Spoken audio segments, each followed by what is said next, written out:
पाकिस्तान के जो हामी लोग हैं उन्होंने डबल डेकर बसों के ऊपर बहुत बड़ा जुलूस निकाला और हिंदुस्तान और नरेंद्र मोदी के खिलाफ नारेबाजी की। इस पे क्या कहते हैं आप? देखें जी, इसके खिलाफ तो देखें बहुत लेडे हो रही है पाकिस्तानी मीडिया में। आप भी पढ़ते हैं, मैं भी पढ़ता हूँ। बात यह है कि ये दो हैं अलग अलग लोग, एक कश्मीरी और खालिस्तान। ठीक है, तो ये जो खालिस्तान रीएक्टिवेट हुआ है इंटरनेशनली, और ये जो इन्होंने बसों पे पोस्टर लगाने शुरू किए हैं, ये पोस्टर उन पुरअसरार पोस्टर का जवाब थे जो बलोचों ने 6 महीने 8 महीने पहले लगाने शुरू किए। ये लंदन में लगाए थे, बिल्कुल। अब हम लोग वेस्ट में रहते हैं, हमें पता है कि लंदन में जो बलोच रहते हैं, या आप भी जानते हैं, मैं भी जानता हूँ, या स्विट्जरलैंड में या कहीं कहीं उनके पास कितने वसाइल हैं कि वो बसों पे और शाहराहों पे और इधर उधर जो है वो पोस्टर लगा सकते हैं। और यही बात जो है वो खालिस्तान वालों के बारे में भी आप कह सकते हैं कि अचानक रातों रात जो है एक खालिस्तान का हामी जो है, जिसका कोई इतना बड़ा जो है वो बैंक बैलेंस नहीं है या कोई ऐसी चीज नहीं है, तो वो अगर लंदन की बसों पे पोस्टर लगाए।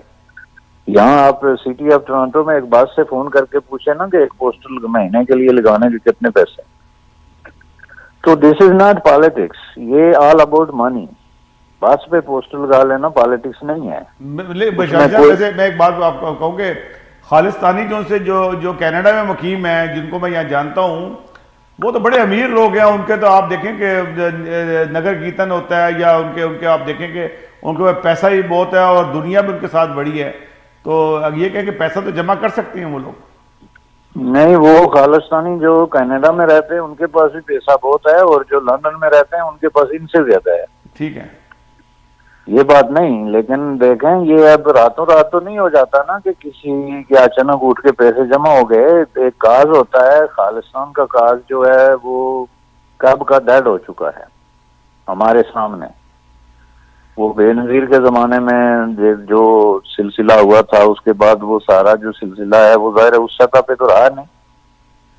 लेकिन हम ये नहीं कहते कि इसके पीछे किसी को दूसरी या तीसरी कुव्वत का हाथ है, लेकिन हम ये कहते हैं कि ये चीजें ऐसी अचानक नहीं होती। इंडिया में इस वक्त जो इश्यूज चल रहे हैं उसमें खालिस्तान कोई इशू नहीं है। उसमें जो इश्यूज चल रहे हैं वो दूसरी माइनॉरिटीज के इश्यूज हैं, या हिंदू फंडामेंटलिज्म का इशू है, या मोदी साहब की जो हार्ड लाइन पॉलिसीज हैं उनका इशू है, जरूर है।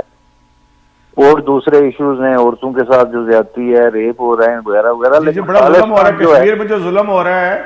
और देखें अभी पिछले दिनों 20 अफराद को मार दिया, अभी एक बच्ची के साथ जो ज्यादती हुई है वहां पे, ये जुल्म भी तो हो रहे हैं वहां पे। हाँ, मैं वो उसी तरफ जा रहा था कि वो जो चीजें हैं ना, अब जो कश्मीरी जुलूस निकाल रहे हैं, ये कश्मीरी जो हैं ये मोदी के खिलाफ जो जुलूस निकालते हैं, ये पाकिस्तान से और आजाद कश्मीर के सारे ऑफिशियल बड़े बड़े जो है ना, वजीर आजम उसमें आते हैं, सदर आते हैं ऑफिशियली। जी जी। तो ये जो है वो गवर्नमेंट की एक मूव है।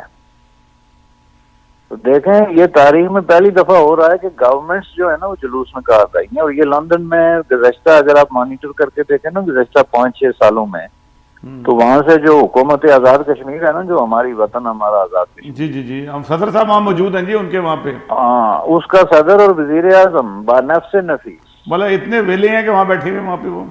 हाँ, तो वो आते हैं वहां पे। खुद आजाद कश्मीर में उन्होंने जो आजादियां ले ली, अभी देखें उन्होंने एक बिल पास किया, डिस्क्रिमिनेटरी किस्म का बिल, उस पे वो डंके बजा रहे हैं कि हमने बहुत बड़ा कमाल कर दिया। जी जी।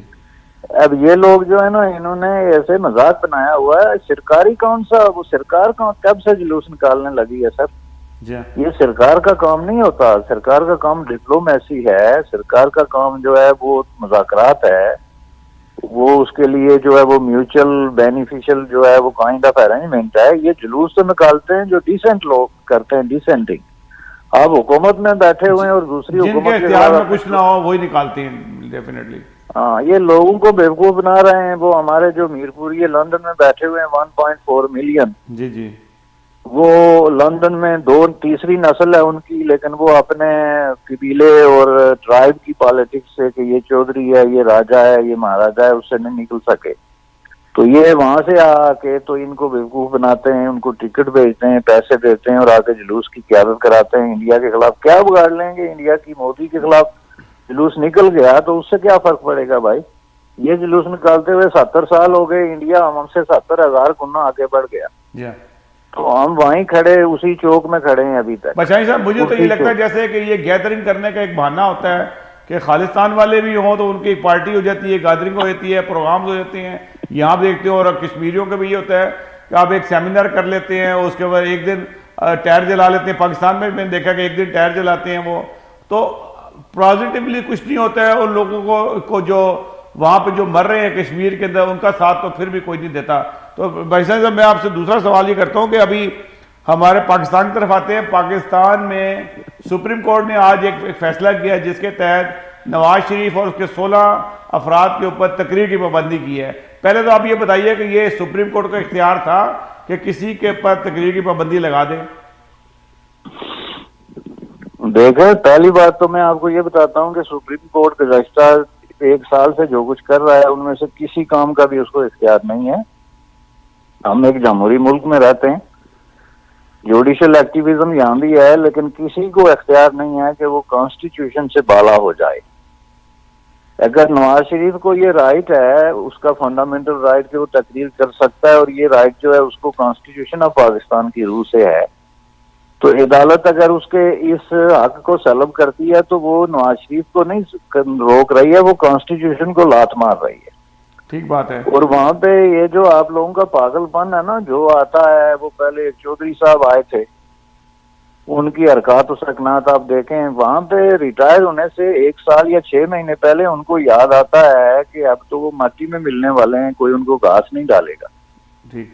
तो उसके बाद फिर वो भागना शुरू हो जाते हैं, उसको भी बुलाओ, उसको भी बुलाओ। What the hell is this? आपके पास एक डॉक्यूमेंट है, कॉन्स्टिट्यूशन है, एक सोशल कॉन्ट्रैक्ट है, और उसमें साफ लिखा हुआ है कि भाई इंसान का बुनियादी हक जो है उसमें जो है वो राइट ऑफ स्पीच है और राइट ऑफ एक्सप्रेशन है। तो उसको अगर एक हाई कोर्ट का या सुप्रीम कोर्ट का जज खुद रोकता है, तो जजों का काम अगर इन मामलात में मदाखलत करने का है तो उसका वायद है कि वो इन चीजों को प्रोमोट करने के लिए मदाखलत करते हैं कि ये चीज इंसानी हकूक की खिलाफ वर्जी है जी, हुकूमत ये नहीं कर सकती। फैसला कर दिया इसका। अगर मैं तो बजाय साहब, मैं तो इतना कानून को नहीं जानता, लेकिन मैं एक बात समझता हूँ कि सुप्रीम कोर्ट को ये चाहिए था कि कंटेम्प्ट लगा देता। जो लोग सुप्रीम कोर्ट के खिलाफ बात कर रहे थे वो तो एक जायज बात बनती है, लेकिन पाबंदी लगाना बड़ी अजीब सी बात लगती है। मेरा ख्याल है कि दुनिया भर में इस बात को पसंद नहीं किया जाएगा। देखें सर, मैं बहुत अरसे से पीट रहा हूँ, पाकिस्तान में रोजनामा दुनिया में मेरे कॉलम भी मैंने कुछ 4-6 इस पे लिखे हैं कि ये जो कुछ हम इस वक्त एक्सपीरियंस कर रहे हैं, ये जुडिशल जो है वो एक्टिविज्म नहीं, ये जुडिशल मार्शल लॉ है। ये जो है इसमें सिर्फ फौजी आगे नहीं बैठे हुए हैं, लेकिन ये उससे भी सख्त तरीन मार्शल लॉ है। जनरल मुशर्रफ के जमाने में इस तरह का मार्शल लॉ नहीं था जो आज का मार्शल लॉ जो अदालतों ने लगाया हुआ है। आप बात नहीं कर सकते, आप ये नहीं कर सकते। ये देखें, कल वो ख्वाजा साद रफीक के साथ जो उन्होंने सलूक किया, ये अदालतें जो है ना, वो ऐसी चीजें होती हैं जिनकी तरफ लोग देखते हैं कि हमारे साथ इंसाफ होगा। आप लोगों को बुला के इस तरह उनकी इंसल्ट करें, उनकी जुगतबाजी करें जी, आपके लोहे के चने लेके आए जी, what the hell is this? ये चीफ जस्टिस का कोई मकाम है कि वो कोई ऐसी बात कर सकता है? ठीक बात है। यानी बात ये तो ऐसे तो कसूरवार हैं, उन्होंने बड़ी बड़ी बदतमीजियां की हैं, चोरी से लेकर हर काम इन लोगों ने किए हैं। जितना भी करप्शन इस गवर्नमेंट ने किया है, उसके बावजूद सुप्रीम कोर्ट को अपना वकार कायम रखना चाहिए, मैं समझता हूँ।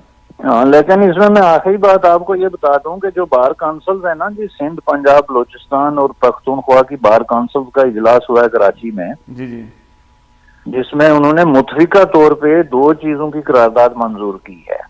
एक तो ये है कि जी ये जुडिशल एक्टिविज्म जो है ये गलत हो रहा है और हदूद क्रॉस कर रहा है, वाज़ेह अल्फाज में उन्होंने लिख दिया। और दूसरा ये है कि ये जो करप्शन के नाम पे इंसाफ हो रहा है, ये इंसाफ नहीं है बल्कि इंसाफ का कत्ल है। और हर आदमी जिसके अंदर ज़मीर नाम की कोई चीज है और वो अना का मरीज नहीं है और गुस्से में नहीं है या किसी दुश्मनी में नहीं है, वो ये मानेगा कि इस वक्त नवाज शरीफ के साथ जो कुछ हो रहा है ये नाइंसाफी नहीं है बल्कि जुल्म है। कोई अदालत, कोई कानून इसकी इजाजत नहीं दे सकता कि आप किसी बड़े से बड़े आदमी ये आपका ख्याल है, लेकिन मेरा ख्याल थोड़ा सा मुख्तलिफ है। बिल्कुल सही है। ये आप बड़े से बड़े आदमी को टारगेट नहीं कर सकते कि वो बड़ा आदमी है। आपके मुल्क में मुझे तो बताए ना, एक कौन है दूध का धुला हुआ, सब करप्ट है, एक से एक करप्ट बैठा हुआ है।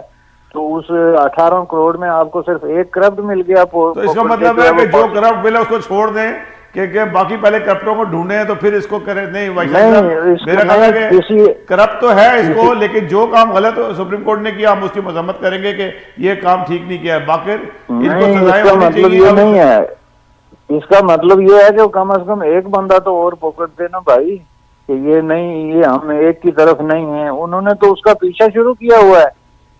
ठीक है करप्ट है, आपने कर दिया, मान लिया, फिर जी ये पार्टी सदर नहीं बन सकता, मान लिया, आज उन्होंने ठोक दिया जी तकरीर नहीं कर सकता। व्हाट द हेल, ये आपके बाप का मुल्क है कि इसमें बैठ के आप जो मर्जी 18वें स्केल 20वें का एक आदमी जो है अजीब किस्म की जनाब, उसने होलिया बनाया हुआ और बातें कर रहा है, लोगों को बुला के पूछ रहा है कि आप मेरे बारे में क्या सोचते हैं। पर तुम किस किस्म के जज हो जो एक साथी को बुला के पूछते हो कि मेरे बारे में तुम्हारा क्या ख्याल है? तुम्हें इसकी क्या पर, ये तो बुनियादी तौर पे जज के कंडक्ट के खिलाफ है कि वो इस बात की परवाह करे कि लोग मेरे बारे में क्या सोचते हैं। बिल्कुल ठीक। जज का काम ये है कि वो कानून की रोशनी में देखे कानून क्या कहता है। लोग पत्थर मारे हैं,